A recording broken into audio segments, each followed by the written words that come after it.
그날 밤 제 몸은 제 마음을 따라주지 않았습니다. 여보, 괜찮아요.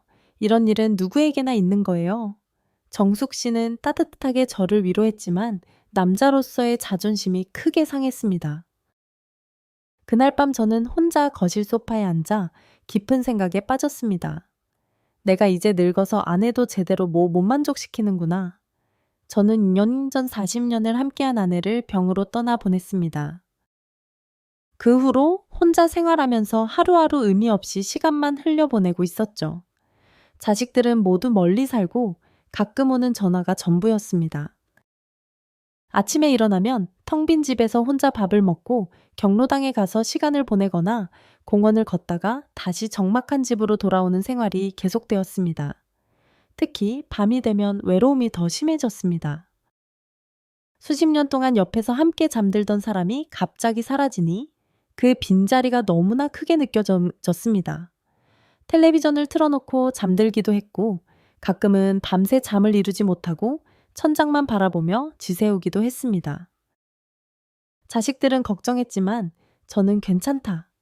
나는 이제 이렇게 살면 된다며 그들의 걱정을 애써 피했습니다.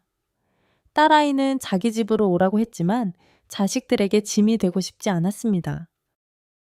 그렇게 2년이 지나고 저는 점점 더 세상과 단절되어 갔습니다. 그러던 어느 날 오랫동안 다니지 않던 복지관에 가보기로 했습니다.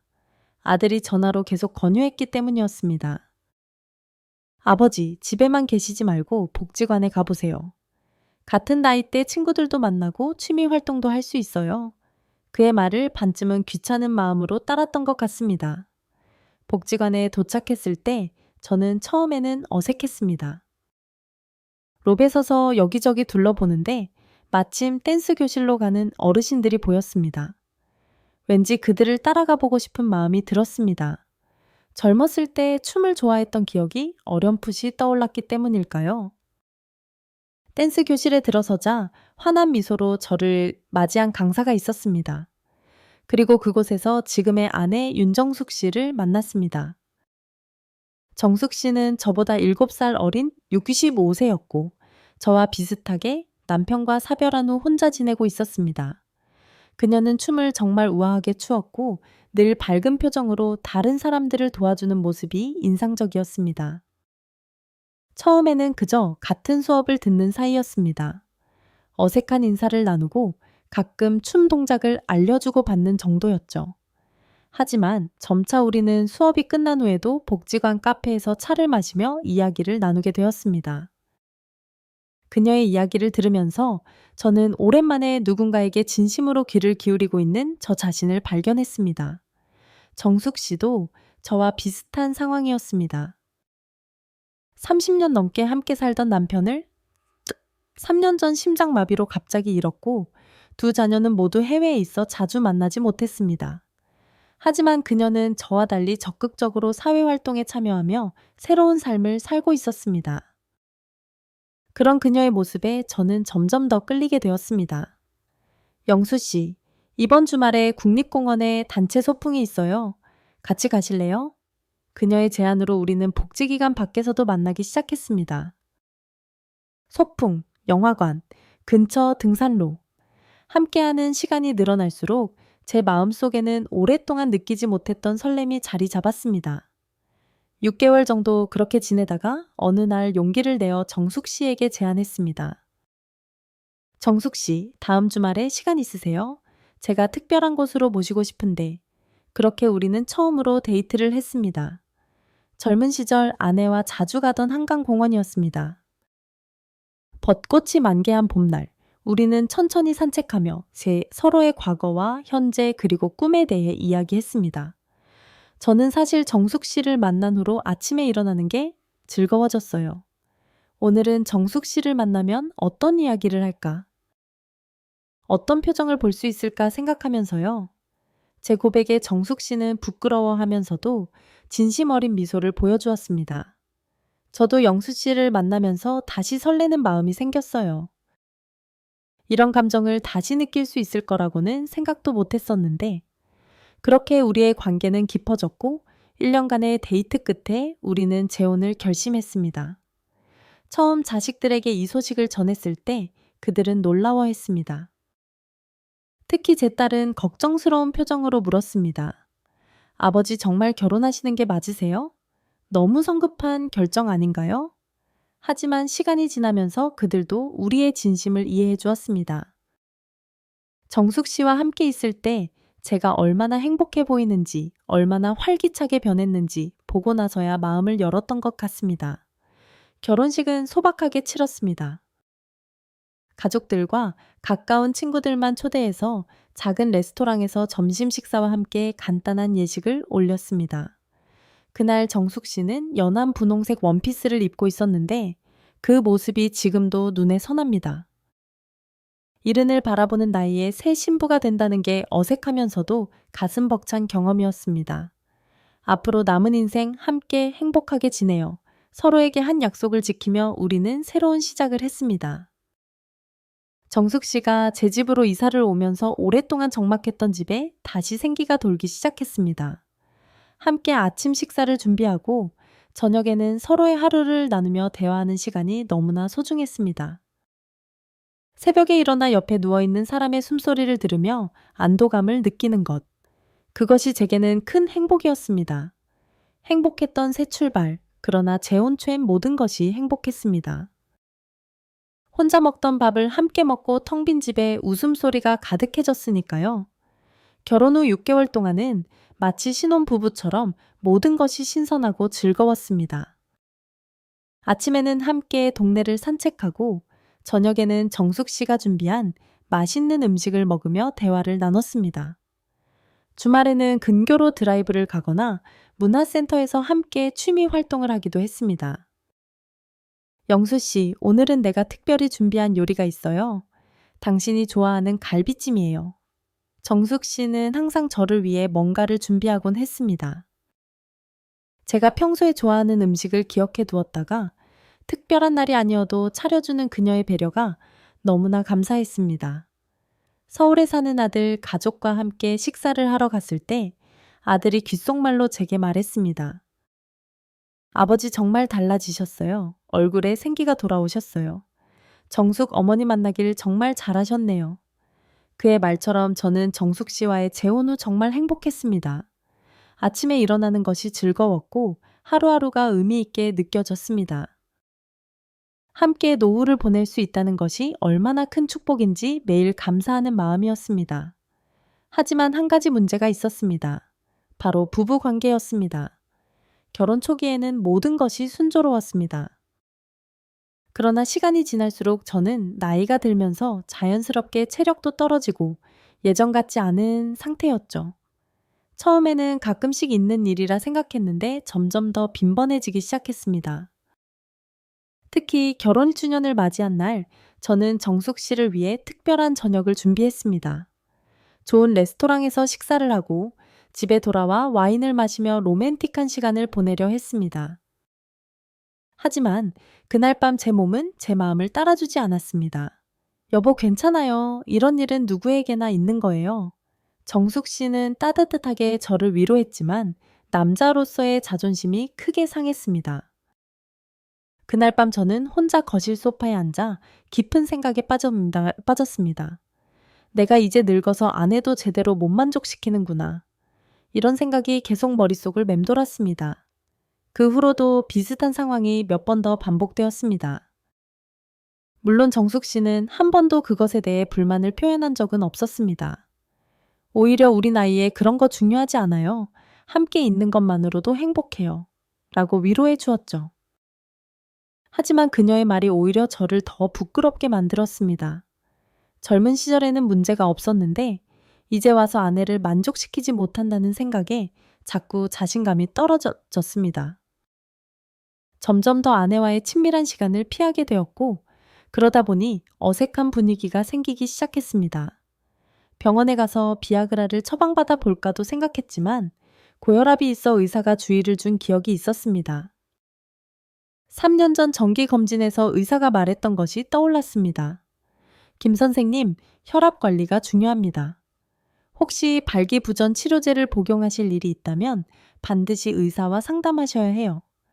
혈압약과 함께 복용하면 위험할 수 있습니다. 그때는 별로 중요하게 생각하지 않았지만 이제 와서 그 말이 발목을 잡았습니다. 한편으로는 병원에 가서 솔직하게 상담을 받고 싶었지만 다른 한편으로는 그런 문제로 병원에 간다는 것 자체가 너무 부끄러웠습니다.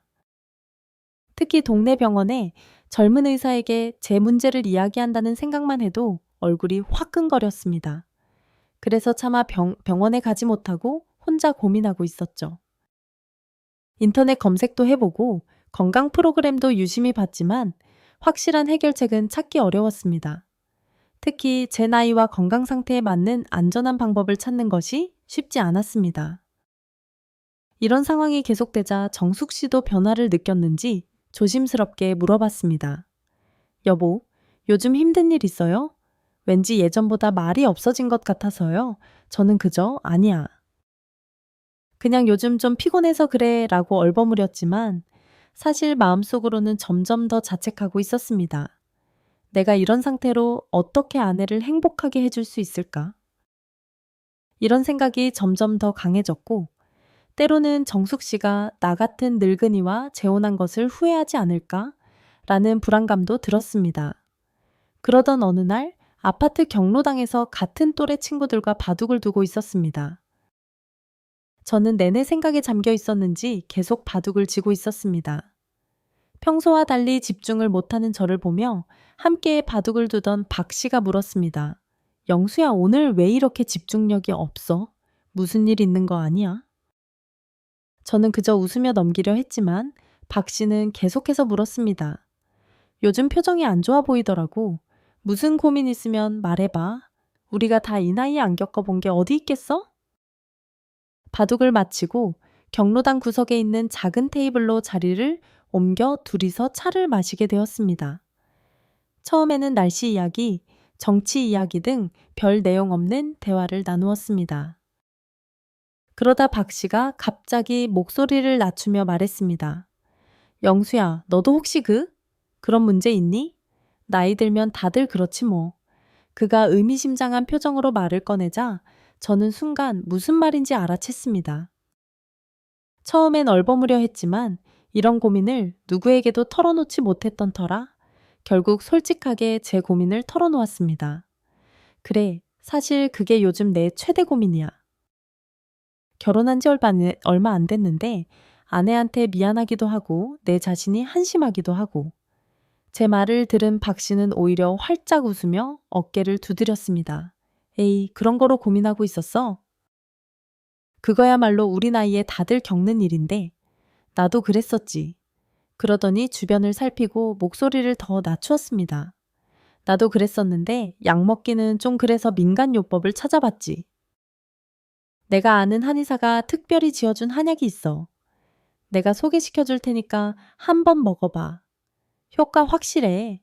그는 자신이 복용한 특별한 한약에 대해 열정적으로 설명했습니다. 병원에서 처방받는 비아그라보다 몸에도 좋고 효과도 훨씬 뛰어나다고 자랑했습니다.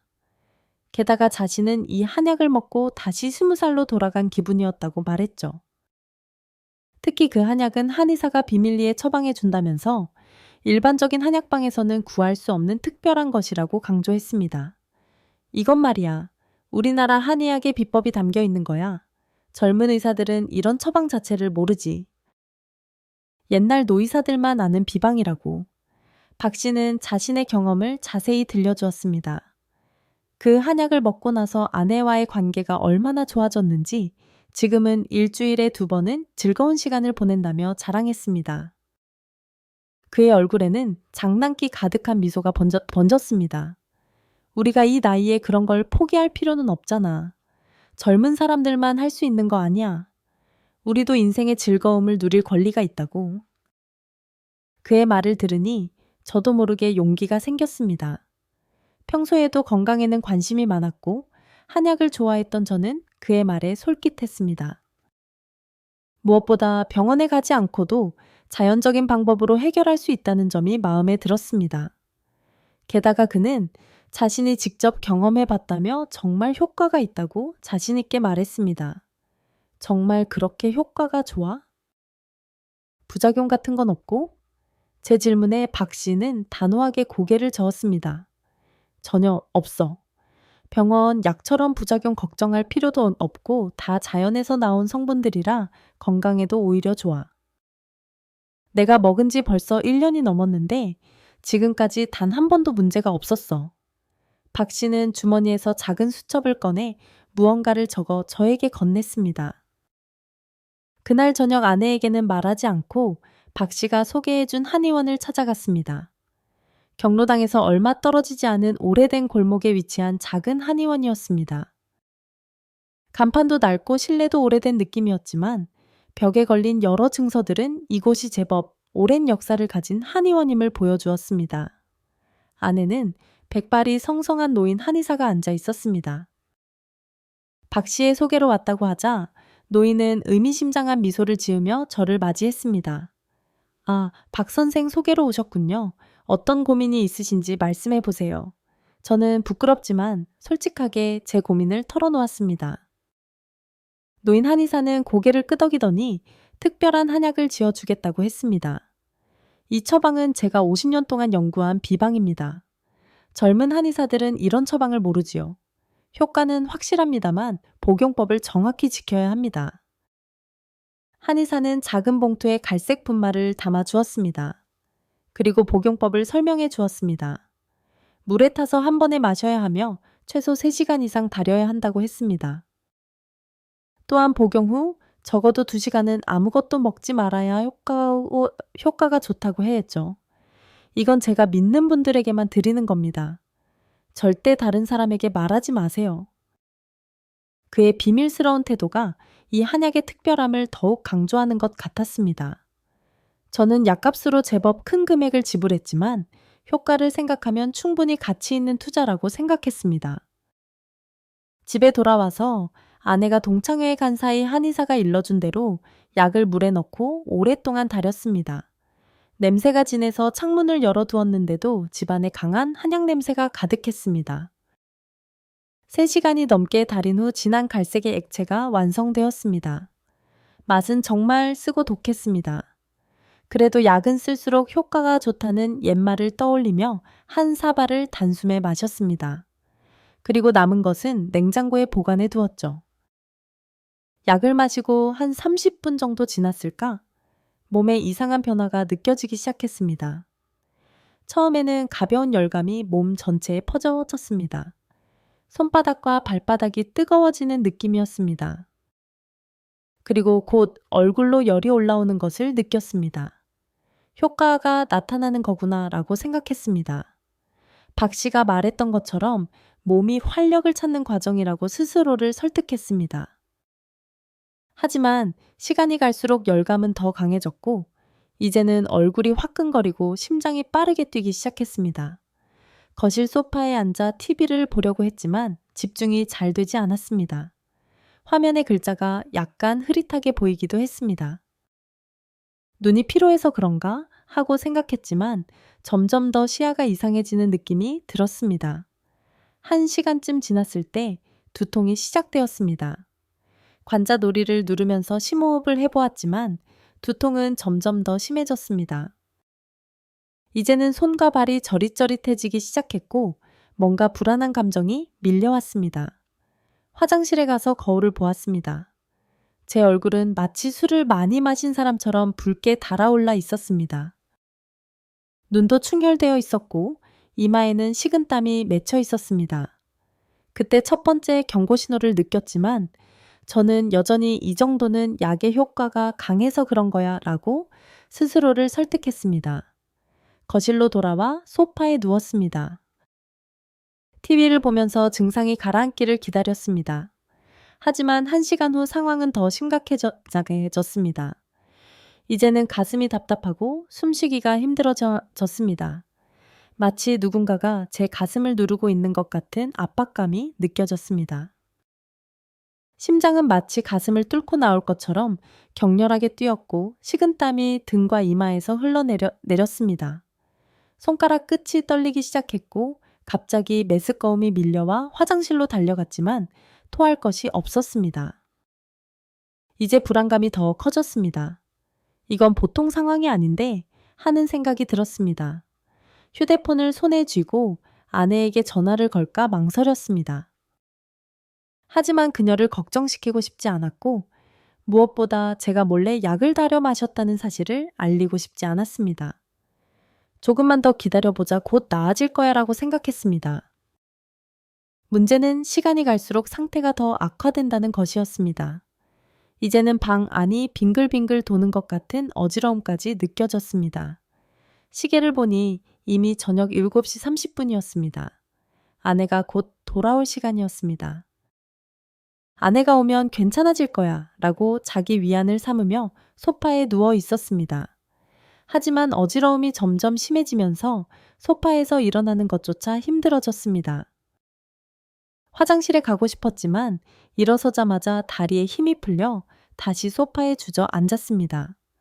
온몸에 힘이 빠지는 것을 느꼈고 동시에 심장은 더 빠르게 뛰었습니다. 그때 갑자기 가슴에 찌르는 듯한 통증이 느껴졌습니다. 마치 큰 바늘로 가슴을 찌르는 것 같은 날카로운 통증이었습니다. 저는 본능적으로 가슴을 움켜쥐며 신음을 내뱉었습니다. 이건 정말 심각한 상황이구나라는 생각이 들었습니다. 이제는 더 이상 기다릴 수 없다는 것을 깨달았습니다. 떨리는 손으로 휴대폰을 집어들어 119에 전화를 걸까 했지만 그 순간 현관문 열리는 소리가 들렸습니다. 위기 상황, 밤 8시경 아내가 귀가했을 때 저는 소파에서 반쯤 정신을 잃은 상태였습니다. 얼굴은 뻘겋게 달아올라 있었고 호흡은 불규칙했으며 온몸은 땀으로 젖어 있었습니다. 아내는 저를 보자마자 비명을 질렀습니다. 여보, 무슨 일이에요? 어디 아파요? 아내는 급히 제 옆으로 달려와 제 이마에 손을 얹었습니다. 그리고 놀란 표정으로 말했습니다. 이마가 너무 뜨거워요. 천이 많이 올라간 것 같아요. 병원에 가야겠어요. 저는 겨우 입을 열어 상황을 설명했습니다. 나 한약을 먹었어. 한약이요? 무슨 한약을요? 어디서 지어온 거예요?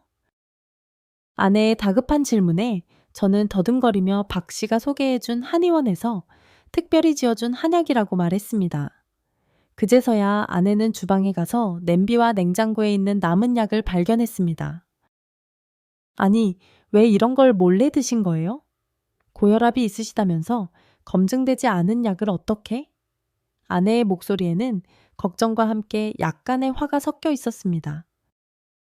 하지만 지금은 화를 낼 때가 아니라는 것을 알고 그녀는 즉시 행동으로 옮겼습니다. 지금 당장 응급실로 가야겠어요. 119부에 전화할게요. 저는 여전히 망설였습니다. 병원에 가면 이 상황을 모두 설명해야 한다는 부끄러움과 불필요한 소동을 일으키는 것 같아 미안한 마음이 들었습니다. 아니야, 좀 있으면 괜찮아질 거야. 하지만 그 순간 다시 한번 가슴에 강한 통증이 찾아왔고 저는 신음을 내뱉었습니다. 이제는 가슴 통증이 너무 심해서 저항할 힘도 없었습니다. 아내는 서둘러 우리학일조에 전화했습니다. 그녀는 침착하게 상황을 설명했습니다. 제 남편이 갑자기 가슴 통증을 호소하고 있어요. 얼굴이 붉고 땀을 많이 흘리고 있어요. 고혈압 약을 복용 중인데 오늘 어떤 한약을 마셨다고 해요. 그녀는 저희 주소와 상세한 위치를 알려주었고 구급차는 10분 만에 도착했습니다. 구급대원들이 들어오자마자 저를 살펴보기 시작했습니다. 한 명은 혈압을 재고 다른 한 명은 산소 포화도를 확인했습니다. 혈압이 20만 120으로 매우 높습니다. 맥박도 빠르고 불규칙합니다. 지금 바로 병원으로 모셔야겠습니다.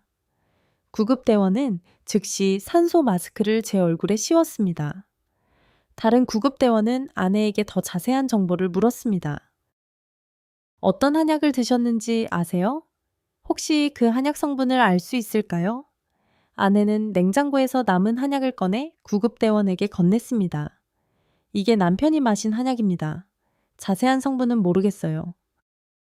남편이 박 씨라는 친구 소개로 어떤 한의원에서 가져온 거라고 해요. 구급대원들은 저를 들것에 눕히고 구급차로 옮겼습니다. 아내도 함께 구급차에 탔습니다. 구급차 안에서 한 구급대원이 제 팔에 주사 바늘을 꽂았습니다. 혈압을 안정시키기 위한 약물입니다. 곧 병원에 도착할 거예요. 저는 구급차에 실려가는 동안도 아, 이렇게 될 줄 몰랐는데 라는 생각뿐이었습니다.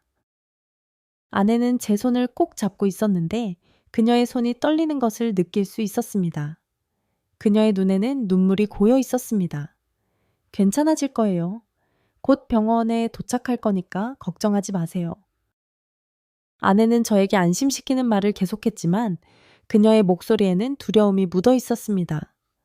구급차 사이렌 소리가 울리며 우리는 급히 병원으로 향했습니다. 창밖으로 지나가는 도시의 불빛들이 흐릿하게 보였습니다. 저는 산소 마스크 너머로 천장만 바라보며 생각했습니다. 내가 왜 이런 어리석은 짓을 했을까? 아내에게 솔직하게 말했어야 했는데 결국 저는 7일간 병원에 입원해 있어야 했습니다. 혈압이 안정되고 심장 기능이 정상으로 돌아오는데 시간이 필요했고 간과 신장 기능도 회복시켜야 했기 때문이죠.